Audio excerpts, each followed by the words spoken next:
श्रीराम श्री ब्रह्मचैतन्य गोंदवलेकर महाराज यांचे चरित्र आणि वाङ्मय यामध्ये श्री तुकारामांचे चमत्कार हा भाग क्रमशः आपण पाहत होतो.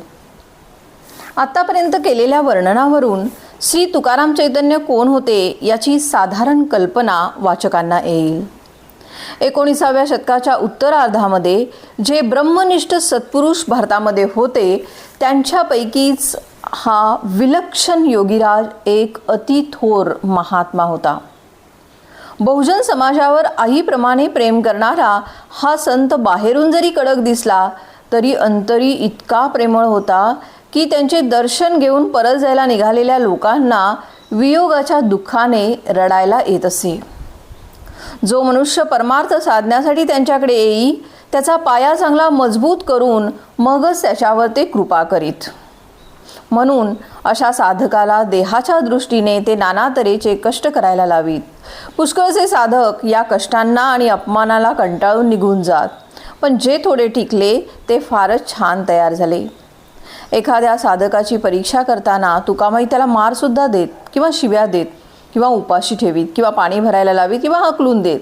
परंतु साधकाने जर या गोष्टी शांतपणे सोसल्या तर तो प्रसंग झाल्याबरोबर त्याला आपल्या पोटाशी घेऊन ते मोठ्या प्रेमाने त्याच्या अंगावरून हात फिरवीत. अरे गाढवांनो, तुम्हाला मारपीट करायची मला हौस का आहे, पण तुम्हाला इतका थोडा अपमान किंवा इतकी थोडी निंदा जिरवता आली नाही तर सबंध जगाची निंदा, छळ आणि अपमान तुम्ही कसा पचवणार. जगाचे आघात शांतपणे घेऊन पुन्हा आपली निष्ठा जशीच्या तशी कायम ठेवणे यालाच परमार्थ असे म्हणतात. या शब्दामध्ये तुकामाई साधकांना उपदेश करीत असत. आपण स्वतः जरी ते योगशास्त्रामध्ये पारंगत होते तरी सामान्य लोकांना भक्तीच्या मार्गाने जायला ते सांगत. प्रपंचामध्ये राहा, त्यातील सुखे भोगा, पण पांडुरंगाला विसरू नका असे ते वारंवार म्हणत. परमार्थ हा अंतरंगाचा असल्याकारणाने बाहेरच्या ढोंगीपणाने त्याचे अवडंबर माजवणारे त्यांना मुळीच आवडत नसे. गोचर स्वामीसारख्या अधिकारी गुरुबंधूंवर त्यांचे पुत्रवत प्रेम होते. तसेच रावसाहेब शेवाळकरांवर त्यांचा अतिलोभ होता. तुकामाईंचे स्वरूप पाहताच पूज्य भाव उत्पन्न होई. पिवळसर गोरा वर्ण, अजानुबाहू आणि भरलेले शरीर, प्रसन्न पण शांत मुद्रा, डोळ्यांमध्ये दिव्य तेज, बोलण्यामध्ये मार्मिकता आणि प्राणीमात्रांविषयी प्रेम भावना असणारी त्यांची मूर्ती कोणाच्याही मनावर परिणाम करीत असे. श्रश्रद्ध आणि सरळ अंतकरणाच्या माणसाबरोबर ते पुष्कळ बोलत, परंतु बाह्यात लोकांशी ते फार तुसडेपणाने वागून त्यांना शेलक्या शिव्या देऊन हाकलून लावीत. परमार्थाच्या खऱ्या जिज्ञासेने जो कोणी त्यांच्याकडे आला तो हमखास तृप्त होऊनच परत गेला.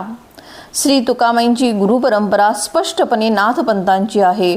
या पंथांचे उगमस्थान आदिनाथ म्हणजेच प्रत्यक्ष शंकरच आहेत. या पंथांमधील साधक योग मार्गाला बरेच महत्त्व देतात. इतकेच नव्हे तर मसेंद्रनाथ, गोरखनाथ, गहिनीनाथ, निवृत्तीनाथ, श्री ज्ञानेश्वर महाराज, सोहिरोबा इत्यादी नाथपंथेमधील सत्पुरुष जबरदस्त योगी होते हे प्रसिद्धच आहे. परंतु गहिनीनाथांपासून योगाबरोबर कृष्ण भक्तीचे महत्त्व या पंथांमध्ये वाढण्यास आरंभ झाला आणि श्री ज्ञानेश्वरांनी तर योगापेक्षा भक्तीलाच अधिक महत्त्व दिले. भक्तीला प्राप्त झालेले हे महत्त्व तुकामाईंच्या चरित्रामध्ये पूर्णपणे आढळते. नाथ परंपरेमध्ये पहिल्या श्रेणीत नाव शोभेल इतकी योगविद्या तुकामाईंजवळ होती हे त्यांच्या चरित्रावरून कुणालाही समजेल. पण उमरखेडला आपल्या गुरुच्या समाधीसमोर उभे राहिल्यानंतर किंवा पंढरीला पांडुरंगासमोर उभे राहिल्यानंतर त्यांच्या डोळ्यांमधून प्रेमाश्रू वाहत असत. मूर्तिमंत विरक्ती, शांती व आनंद असे तुकामाईंचे वर्णन करता येईल. या महापुरुषाने शके 1809 मध्ये ज्येष्ठ मासी शुद्ध अष्टमीस शुक्रवारी म्हणजे सन 1887च्या जून महिन्यामध्ये प्रहर रात्रीच्या वेळीस एहेळेगाव येथेच देह ठेवला. तेथे त्यांची समाधी असून पुण्यतिथीस दरवर्षी मोठे अन्नदान होते असो. तुकामाई भेटण्याच्या अगोदर श्री महाराज योगविद्या उत्तम तऱ्हेने शिकले होते, पण तेवढ्याने त्यांचे समाधान होईना. प्रखर वैराग्य धारण करून योगाभ्यासाने वृत्तीशून्यता प्राप्त झाली तरी जीवाचे समाधान होण्यासाठी प्रेमबोध किंवा भक्तीची जरूर आहे हे तत्व अनेक सत्पुरुषांची दर्शने घेऊन श्री महाराजांना जास्तच पटले. म्हणून तुकामाईसारख्या योग आणि भक्ती यांचे अपूर्व मिश्रण असणाऱ्या गुरुच्या शोधात ते फिरत होते. खऱ्या भक्तीमध्ये किंवा भगवंताच्या शुद्ध प्रेमामध्ये पंथ, संप्रदाय, जात, गो, स्त्री, पुरुष, गरीब, श्रीमंत, विद्वान, अडाणी इत्यादी मानवप्रणित भेद आढळत नाही. तेथे खरी उदारता असते. म्हणूनच श्री समर्थांच्या परंपरेमध्ये श्री रामकृष्णांनी नाथ परंपरेमधील तुकामाईंकडे श्री महाराजांना जायला सांगितले.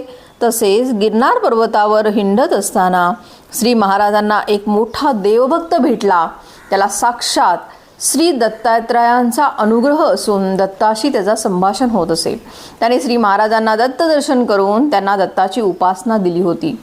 मूळ घरातून चालत आलेली पांडुरंगाची उपासना, गिरनार पर्वतावर मिळालेली दत्तोपासना, स्वतःच्या आवडीची आणि तुकामाईंनी दिलेली रामाची उपासना आणि रामाशी प्रेमाने संलग्न असलेली म्हणून प्रिय असणारी शंकराची उपासना, असा उपासना समन्वय श्री महाराजांच्या ठिकाणी झालेला होता.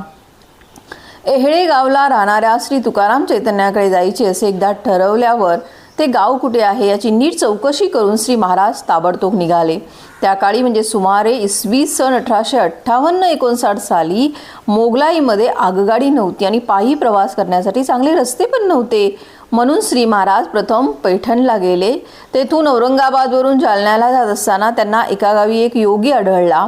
हा योगी गावाबाहेर असलेल्या शंकराच्या मंदिरामध्ये राहत असून जड वस्तूंचा सचेतन करण्याची सिद्धी त्याला प्राप्त झालेली होती.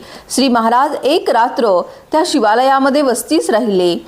योग्याचा हा खेळ जेव्हा त्यांच्या दृष्टीस पडला तेव्हा ते त्याला म्हणाले, अरे, एवढे श्रम करून दगडाच्या नंदीला तू चालायला लावलेस हे खरे, पण या चमत्काराने तुझ्या पदरामध्ये काय पडले ते मला सांग.